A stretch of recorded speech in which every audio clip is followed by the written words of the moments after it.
Shalom Aleichem, my dear brothers and sisters.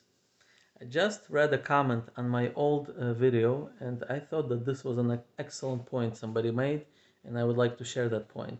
So one of my old videos where I was talking about the burqa, or the niqab as it's called, where the women cover their faces. And what I was saying is that, even though it's not required in Judaism, I personally don't see anything wrong with it.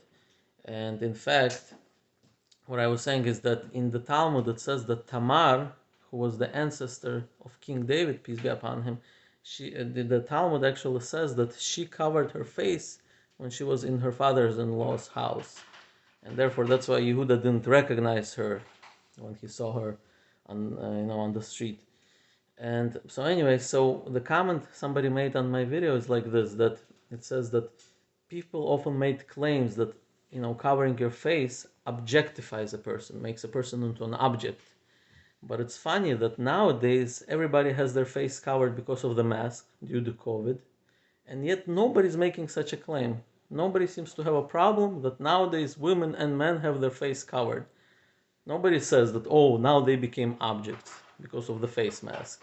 It seems that the only time the seculars have a problem with it is when it has to do with for religious reasons. When somebody covers their face for religious reasons, that's when everybody seems to have a problem. And I thought that this was an excellent point. I didn't even think about it. So now back to my video, is that I was saying that among Jews, actually, there are also some Jews that have adopted such custom. In Israel, there's a group called Lev Tahor, and it's a group of pious women and men, and the women adopted a custom of covering their faces. And in Israel, this group is they're fairly rare. I wouldn't say there's a lot of them. They're rare, but they are scattered all throughout Israel, and they cover their faces. And even though, again, I'm not saying that this is something required in Judaism, but the fact that they're doing, I think it's something that should be praised. They're pious women, and they want to keep modest, and they want to keep their beauty, hide their beauty from the public, and keep their beauty for their husbands. This is something that should be praised. And although in Israel the media really, went against them. In fact, in Israel, the media calls these women, or this group, as the Jewish Taliban, because of their way they dress. And the media is something actually that usually creates strife between everyone. In my opinion, the media is the one that creates wars, conflicts, everything like that. And I think we should be careful about what the media says, or at least we should not believe right away everything that they say. And speaking of the media and the Taliban, recently, this last week, we heard that the Taliban took over Afghanistan, right? So maybe I'll give you my opinion about this, And my opinion is that I personally do not know much about Taliban to even give an opinion. I personally have not met somebody from Taliban who expressed his views, and for me to say whether these views are right or wrong, right? So therefore, I think as Jews, we should be careful before we make judgments. We know all too well how the media constantly lies, right? The media constantly lies about Israel, especially CNN and Al Jazeera. So therefore, we gotta be careful when the media is talking about other people as well. They show Taliban as these vicious, cruel people, but we gotta be careful unless we know the story inside out, and that's why I think we shouldn't right away jump to conclusions. And based on certain things that I saw, for example, I'll give you an example. About 20 years ago, maybe this was, when the Taliban were still in power in Afghanistan, I remember one time they started destroying all the ancient idols that they found there, and they started destroying them. And in my opinion, this was a praiseworthy act. We see in the Torah commands us to, when the Jews were entering the land of Israel, it says to destroy all the gods, meaning the idols and their altars and the trees that the people worship. All these things were to be destroyed. So the Torah seems to condone such an act, destroying idols. So therefore, I saw in the videos that the Taliban used to do this. So here's one act. Another, for example, is I have a feeling that the Taliban will not, for example, tolerate any promiscuity or adultery and stuff like that.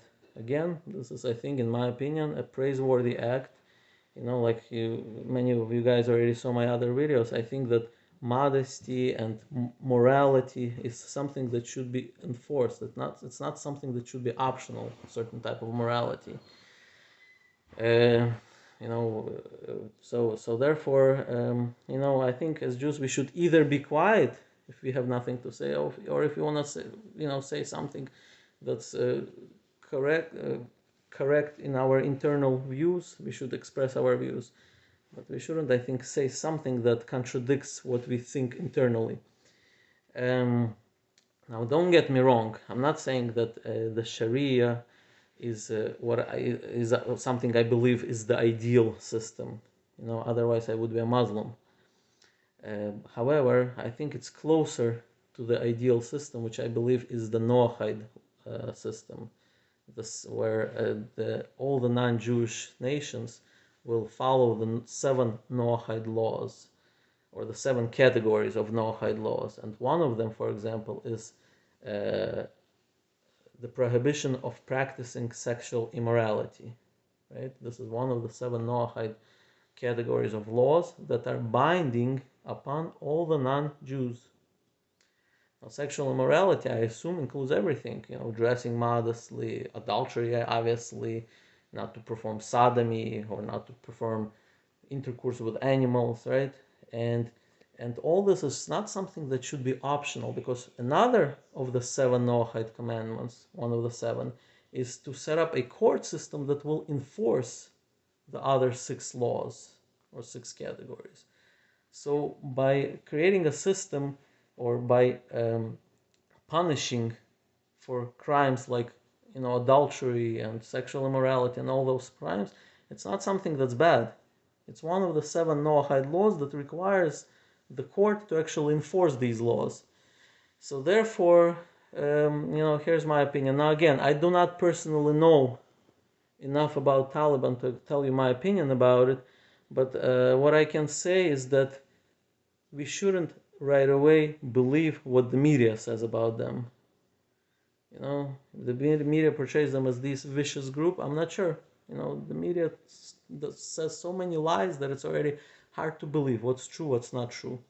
We all saw what the media did to Israel, recently. So therefore, I think we should also keep that in mind. Try to imagine that, and try to just kind of,